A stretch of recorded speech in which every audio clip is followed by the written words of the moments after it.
because of the very negative state of society at the moment, speaking in a general sense, in this country, and of course in all other countries of the world. The whole world is in a rather negative state, and that negativity is increasing. But because of that, we've lost sight often of the great points in the British people.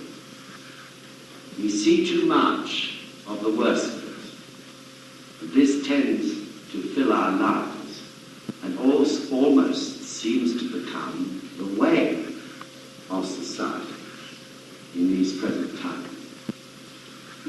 We're swamped, saturated by the negativity that exists. And of course, the great fight we are fighting as members of NSUK, in front of the bombs, battling the bombs by mockery every day, is that very negative state. So it seems to me that Sensei is saying, these are your great points. Please, not only don't forget them, but revive them. He doesn't dwell on the negative side of the British people in this poem. It's as if he's saying to us, you know that only too well. You see it all around you in the present day. These are the great points. This is what you should build on. Recognize in yourselves individually and expand it and spread this revival of the greatness of the British people wherever you go. He's calling for a revival. And as you heard yesterday, one of the attributes of Namyo Renge-kyo is that very matter of revival. So this is the aim of this poem. So I'm sure you understand that if you take the world as a whole, each country or race of people has its natural, innate nature and character, just as the individual does. So the sum total of the natures and characters of all the individuals of a particular race of people or country gives you the nature, innate nature and character of that country as a whole. Every country is very different. You could think about the French people who have characteristics that we don't have. You could think about the Germans or the Poles or the Peruvians or the Argentinians, each with specific aspects in their character which you would describe as great points. There are also, of course, the other side of the coin, which is the negative point. But if you take all the countries of the world, what Buddhism is saying is, blend these great points together, the great points of the French, the great points of the Germans, the English, the Indians, and so on, and you can create a perfect whole. Just like the parts of the body, which are so different, eyes, ears, nose, mouth, toes, fingers, feet, arms, all so different, aren't they? Yet together they create this wonderful whole, which is called the human body.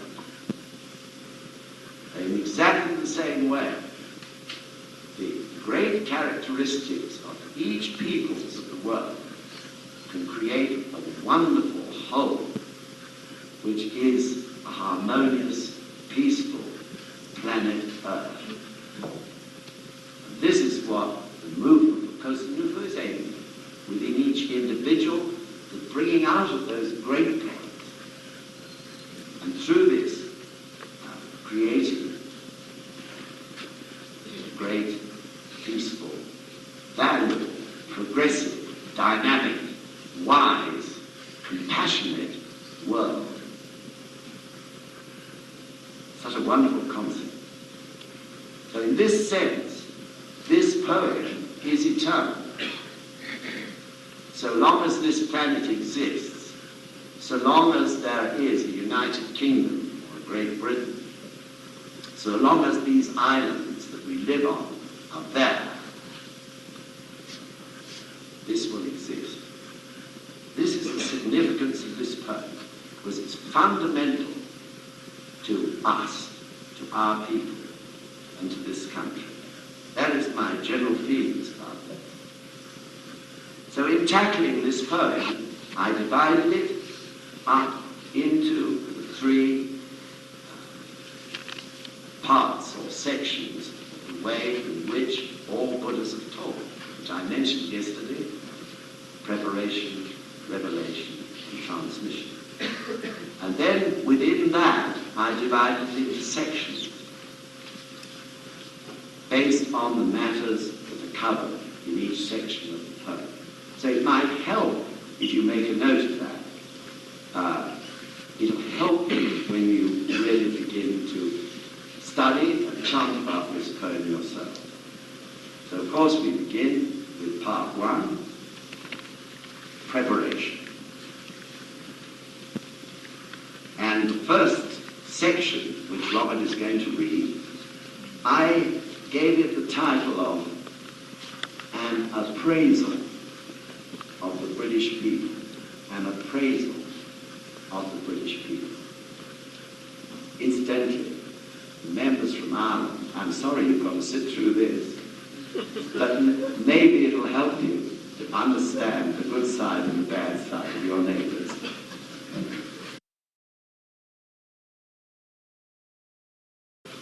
So this is grand language, isn't it? The United Kingdom, once the Lord of the Seven Seas, embraced the majestic dream. Sensei chooses his words carefully.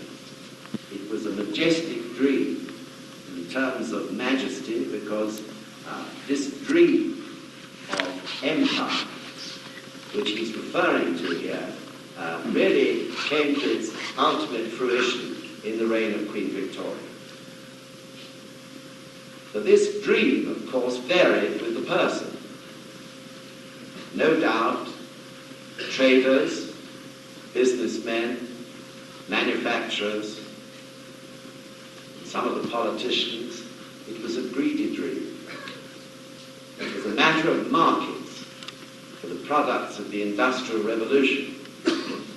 But to an amazing degree, and I can speak on this because I was born while this dream still existed, and I grew up within this dream. To an amazing degree, a great many people of all types and all classes believed in the nobility of this dream. They honestly did. They felt that the British people, with their democratic system and their sense of justice and fairness, could actually give something to the world. And this was the motivation, in the later stages particularly, of Queen Victoria's reign, for that expansion and creation of the British Empire. Of course it was arrogant, but it was in fact, the people of those days didn't see that at all. They really felt in their hearts they could give something to the world. Justice, democracy, and of course, Christianity. So this was the driving force behind it. And even the simplest person, farmer in his fields, the labourer tilling the soil, the soldier, the sailor, had something of that in their hearts. And he ends by saying, simple and honest, yet dauntless are you. Dauntless, perhaps, in the sense that when our backs are to the wall, our history has shown that we're at our best.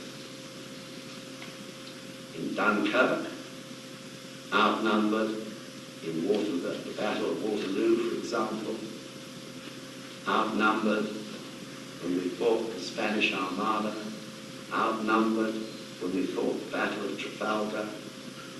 Always under those circumstances, it seems, the best of the character of the British people would appear.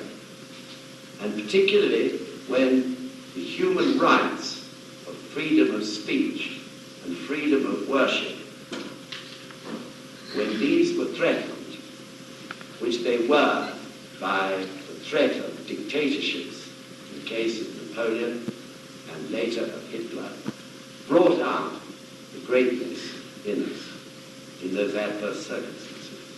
So I feel that in this appraisal of the British people, as I call it, Sensei is pointing this out.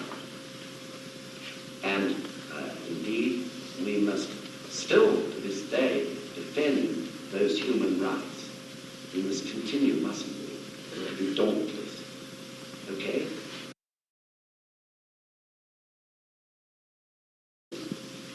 So first Sensei says, hold your heads high, because you gave the world in these times democracy. So this is something that we must treasure. The democratic system, even at this point in time, is threatened. Threatened on the extreme right, threatened on the extreme left. It always will be threatened, no doubt, by people who go to extremes. But we have to defend it with our whole lives. How do we defend it? The democratic system in this country is not perfect by any means. But we, through the wisdom of the Gohonzon working in our lives, over the span of our lifetime, can make it better in our own ways by using it properly. We have no time today to go into such matters.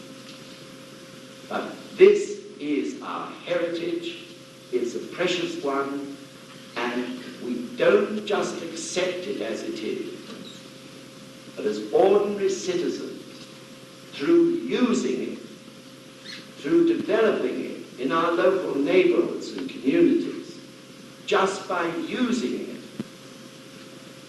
we can revive it and make it greater and better. Even in our one lifetime we can do that.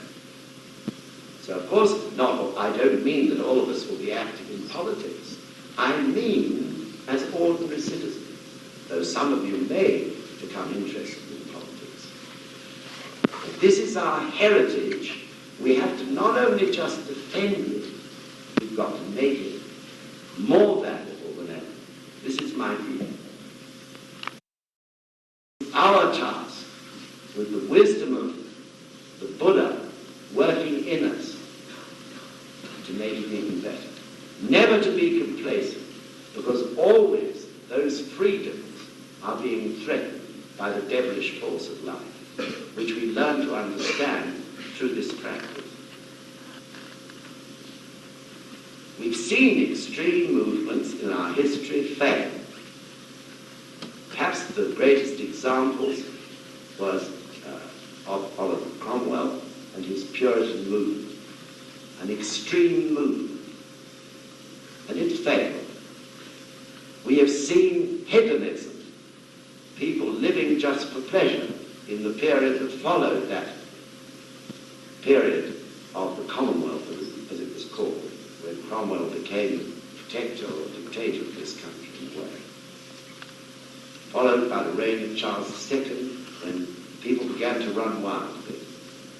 We see hedonism in charge of things today, constantly fluctuating from one extreme to another, from the Puritanism of the Victorian age, a Hippocratic time, if ever there was, swung over now to the state we're in today. But in the end, always we come back to the middle way, in a natural way. It's fortunate that in our innate character, really, the British people don't like extremes. So these movements don't last. At the beginning of World War II, or just before it, Sir Oswald Mosley tried to create a fascist state. They were called the Black Shirts, and they wore jackboots like the Nazis. They failed. Now, ours truly is the way of no extremes. And long, long may it last, I say. And I'm sure you feel the same too. Once you go to extremes, freedom is lost. And freedom must be defended. Why is Speaker's Corner such an attraction to foreign visitors? It's just the very fact that in many, many countries of this world, you can't stand up on a soapbox and say exactly what you like about the Queen or the government or Maggie Thatcher or whatever. For some countries, this is amazing. So this is our heritage, and we have to defend it. Then, the final part of that bit Robert read, says very important words that should be dug deep into our hearts. Violence is defeat of humanity, discourse and expression of humanity. We see violence now, breaking out in all sorts of different ways in our own country. This is disaster. We have to defend our belief in dialogue. Winston Churchill said, didn't he, or he's supposed to have said, jaw is better than war. That's a great truth. So we have to defend this matter of dialogue, which is the basis of the democratic system.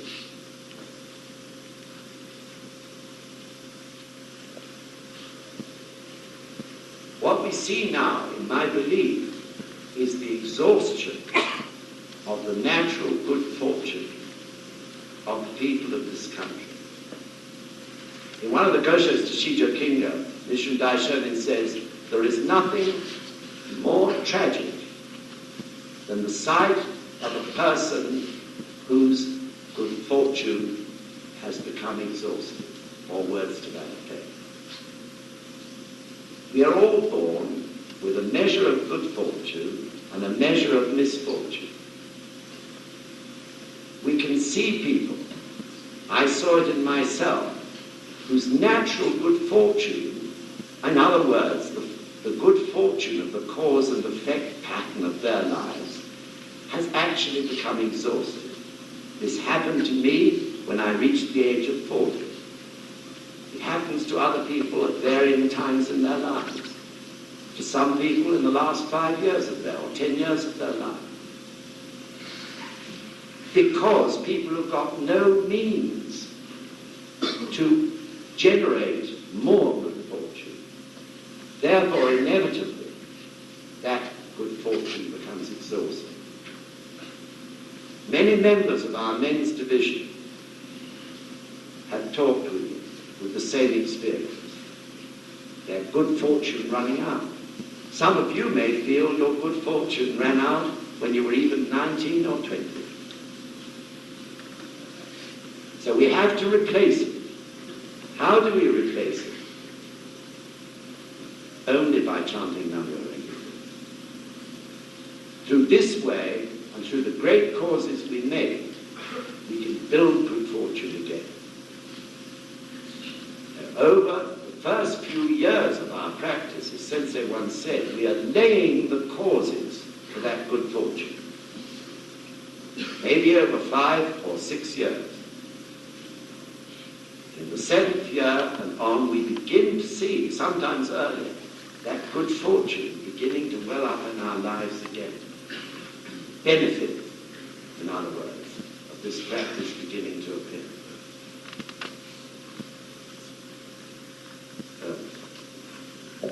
This is where country is reached, how are the people of this country going to build good fortune again? Only by a great many practicing this Buddhism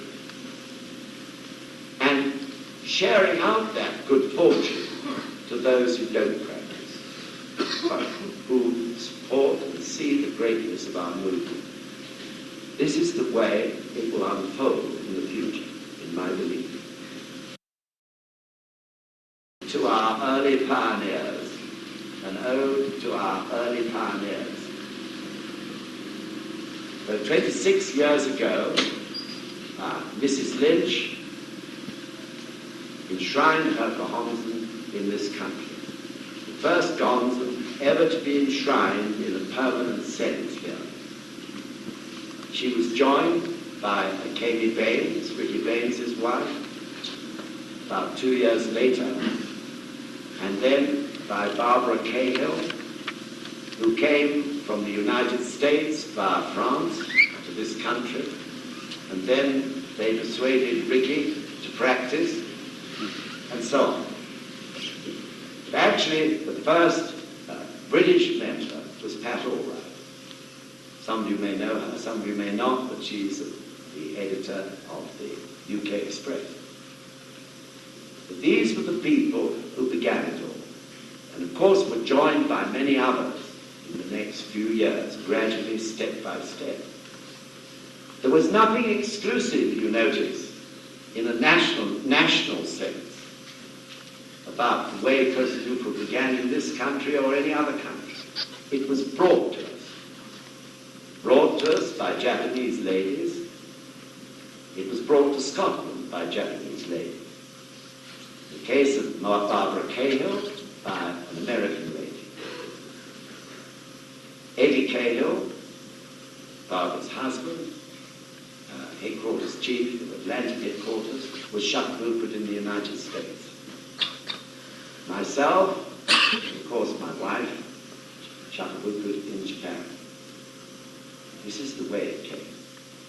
So our gratitude goes out far beyond the boundaries of this land. That is how Kosen Rufu began.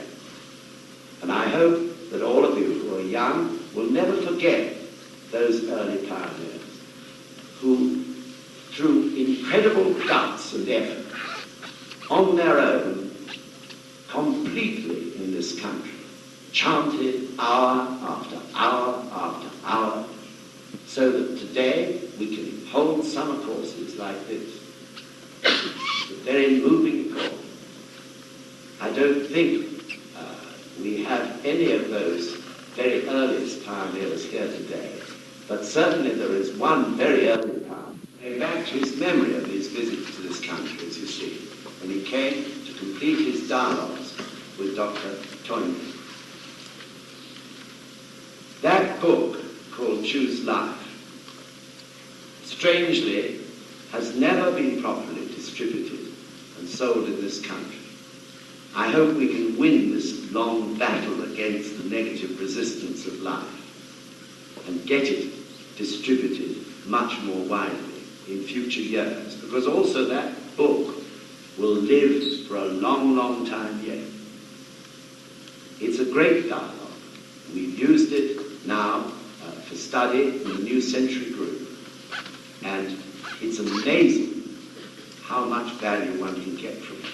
So this was a great moment in Sensei's life. This was his very first dialogue with a personage who was famous as a historian and a philosopher. Many more dialogues have followed. And many of the people that he's had dialogues with since were recommended by Dr. Toynbee himself, the Sensei. So this was a turning point in Sensei's life, and a turning point, really, in terms of Kosen Rufu of the world, and an unforgettable memory to him. And the few members we had at that time supported in every way they could, typing, trying to do KB, and in a slightly primitive way, VCG, trying to help. And Sensei then invited about 30 or 35, I think it was, probably, to a place called the Waterside Inn at Bray-on-Thames. That was on the 19th of May, I think I'm right in saying, 1973. And they had dinner together. And after dinner, they bombarded Sensei with questions. It was a great question and answer session. Japanese leaders who were there were astounded, because such a possibility is very difficult to achieve in Japan itself, where there were millions of members. The chance to be able to sit with Sensei for an hour or an hour and a half, just asking questions. And the questions were very profound. So amazed the Japanese leaders were. I was still living in Japan at that time, that when one of them got back, Mr. Miyake, he rushed to my house. And he had in his notebook a complete record of all the questions that had been asked and the answers that Sensei gave. And he sat down with my wife and I and told us the whole story. He was bubbling over with excitement about it. And then Sensei goes on, for this very reason, my ladies and gentlemen, successors of your great cosmopolitan ancestors, inheriting the tradition of dialogue of the heart, have you expanded the forum to invite peace and happiness. In other words, from those small beginnings, the movement, which is NSUK, has grown. Great cosmopolitan ancestors, something we shouldn't forget. Ancient Britons, Celts, Saxons, Romans, Normans, Vikings, all this blood is in our veins. And in the future, the blood as well of the West Indians, Africans, the Indians, the Pakistanis, the Southeast Asians, the Chinese. What it's like the whole world in microcosm in this country now. This is a wonderful thing. You yourselves are the valiant who in your heart embrace the perpetual emblem of splendor, the emblem of a true world citizen. This is Sensei having a go at us. The end of nationalism. We are world citizens. As a matter of fact, we always have been. Yet some foolish people harbour in their hearts racial prejudice. Let's live always trying to be world citizens with great big minds, not narrow and miserable little minds. In Paris, Sensei said at the end of one of his talks, suddenly it just came to him. He said, please don't have narrow minds. Please open your hearts and embrace the whole world. And moved me that very much, those few words. Lots of members said later, what did Sensei say? The only thing I could remember was that. Don't have narrow minds. Open your hearts and embrace the whole world. Where do we do it? Where do we develop such an expanded life? Nowhere else but in front of the gods. In front of the gods that we can embrace everybody in our environment. If we live in South London or in Glasgow, we can embrace the whole of Glasgow, the whole of Scotland, the whole of Ireland, North and South. I know our Irish members do. They are faced with a great problem in their own country. So it's a spur to embrace the whole people of that land. We should do the same, not miserable little puny outlook, just taking in little miserable area in which we're sort of squashed up and live. Just open in front of the gods, and if we open our lives in front of the gods and expand our intellect in that way, that is the way we'll live. This is the way to live. I ask you all to achieve it. That we've always been an inventive country. we produced many inventors of many amazing developments in terms of science and technology. Yet often we don't exploit that inventiveness and use it to the full. We're extraordinarily bad as a nation at, if you like, advertising our own wealth. But perhaps that inventiveness is because of the practicality of our minds, not relying on theory only. Then he says, free of prejudice are your views and thoughts. I wish that were true today. It was a characteristic, but it's gone like many of these other characteristics, slipping and sliding gradually and disappearing from view. You people who are young may find it even hard to believe that these are the British characteristics, because you've grown up in a world where they've been disappearing. They began to slide and slip through World War I. 21 years later, they slipped and slid more in World War II, with all the social upheaval which that caused. These are the characteristics. And I think if you reflect on it, you can begin to see those characteristics in people you know or in yourself. Free of prejudice, this dislike of extremes, which is so important, balance, protecting minorities. Yet today we see minorities threatened in this country.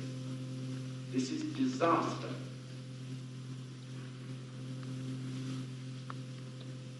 We have to revive it. I know we are. That's the wonderful thing about it. We are reviving in a natural way through the workings of the gods in our lives. There is no greater desire, I know, than the people in South London to make, for example, Brixton a truly happy place to live. And I'm sure there is no greater desire in the hearts of the members who live in Birmingham chapter here than to see all the people of Birmingham, of all backgrounds, happy. If that desire lives in our lives, then promoted and activated by chanting Nam Myoho Renge Kyo.